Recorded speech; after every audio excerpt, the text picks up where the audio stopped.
ushirikina kweli unasaidia kwenye mpira? Haba nianze na la pili. Nisema mwanzoni hapa mpira wa miguu ni mchezo wa nisema ni men's traditional game. So una traditional beliefs. Atuziache kaka. Kama ilivyo traditional game tunaenda nazo. Traditional beliefs ndani yake. Traditional beliefs na vitu vingi viko nyuma yake. Makes a lot of sense. Hapa mimi nisema kitu kimoja. Yep. Sasa moja kwa moja, lakini ukifika hapo natanua unakuwa mpana kidogo. Alafu unasema bwana unakimbia. Sasa kimbia mjadala. Hivi leo mpaka leo serikali inajenga vituo vya afya na zahanati. Maeneo ambayo yana zahanati na vituo vya afya. Yes. Unajiuliza watu wanaishije miaka yote mpaka miaka 60 mpaka leo wana zahanati. Reality ni hiyo the same. Manake wameishije hao hakufa? Wanaumwa. Nani anatibia hawa? Mpaka leo mwaka 63 tunajenga zahanati na maeneo mengine zahanati hamna tunajenga hadi leo. Namna gani hao kunaishije? Manake ni kwamba mna tiba asili. Kwa hiyo hizo vitu vipo, sio kwenye mpira tu. Mpira mnatusingizia kila eneo yapo. Kwa hiyo kuna eneo lako ni imani. Ni imani. Mimi I can say straight kwamba inasaidia ama isaidia, lakini imani. Nakumbuka mechi moja kabisa mechi moja hapa tukacheza na moja the Giants team. Mimi nikasema bwana sikiliza bwana, tunafunga mechi 5 mfululizo.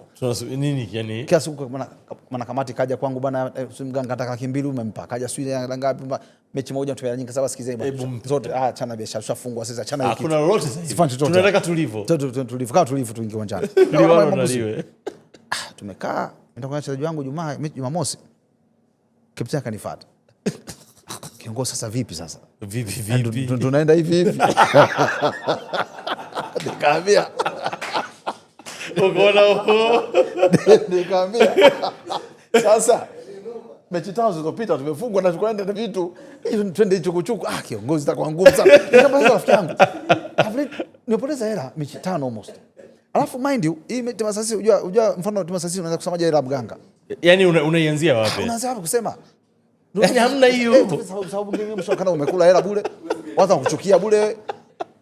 Ushaka gari kako mtaani kama mafuta, sema kachukua hela yetu, kumbe una lote. Nikamwambia nasikia twende hivi bwana. Kaondoka pale kinyonge sana. Kama unasemaje? Sasa hapana kiongozi. Au tufanye kitu. Mtu ampigia, ngambia haina shida. Mfanye ilivyokuwa. Asubuhi kabla PM afada manager. Kiongozi bwana ngumu. Vijana kule wamepata sana unyonge wa moyo kwa sababu tu hatujafanya namna. Sasa bwana akasema sikiza, mimi nitafuta namna kufanya. Nikamwambia tafuta namna kufanya.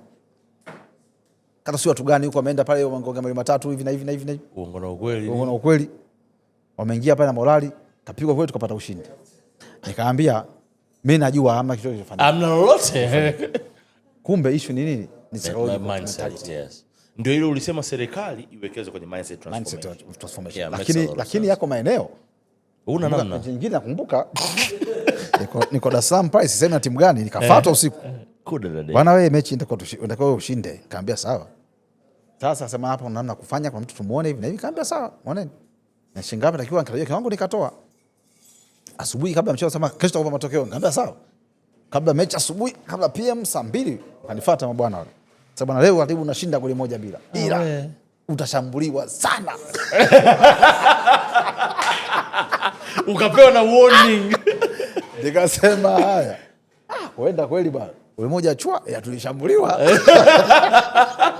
Mambo kama vile. Sasa unajiuliza bahati mbaya. Lakini mpaka hivyo, lakini wengine nikaa nasema ingekuwa inasaidia sana wale maeneo ambao mafundi wako wengi ambao wanatamba Tanzania hapa. Ingekuwa nuksi sana kwenye football kabisa. Hata wenzangu FIFA timu hawana wasifika kwa uchawi. Kwa hiyo Sumbawanga wana timu hata moja. Hawana.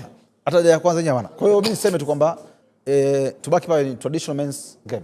Kwa hiyo traditional beliefs, norms, that's the foundation. That's it. Kwa hiyo haya mengine ni sehemu, lakini haya pekee yake hayasaidii bila kuanza timu kisayansi. That's it.